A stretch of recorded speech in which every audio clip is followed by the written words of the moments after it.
Here's how to fix File Explorer not responding or opening. First, open the Start menu, search for Control Panel, and open it. In the top right corner, make sure the View By option is set to Large Icons. Then, select File Explorer Options. In the File Explorer Options window, make sure the Open File Explorer to option is set to this PC. Then, scroll down to the Privacy section, click the Clear button to remove the File Explorer history, and then click Apply, followed by OK to save the changes. After that, check File Explorer to see whether the problem has been resolved. If File Explorer is still not working, open the Start menu, search for Task Manager, and launch it. In the list of running processes, locate Windows Explorer. Once you find it, right-click Windows Explorer and select Restart. After Windows Explorer restarts, check File Explorer again to see if it is now responding correctly.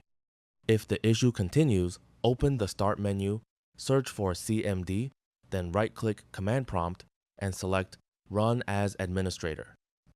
In the Command Prompt window, type sfc/scan now and press Enter. Windows will now scan your computer for corrupted or damaged system files and attempt to repair them. Wait until the verification process reaches 100%. This may take a few minutes. Once the scan is complete, check File Explorer again to see if the issue has been fixed. If File Explorer is still not opening or responding, the final method is to perform a clean startup configuration.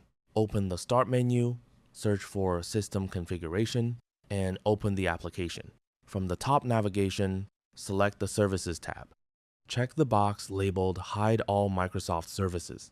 Then click Disable All. Select Apply, click OK, and restart your computer for the changes to take effect. After your computer restarts, check File Explorer again. And that's it. That's all for this video. Thanks.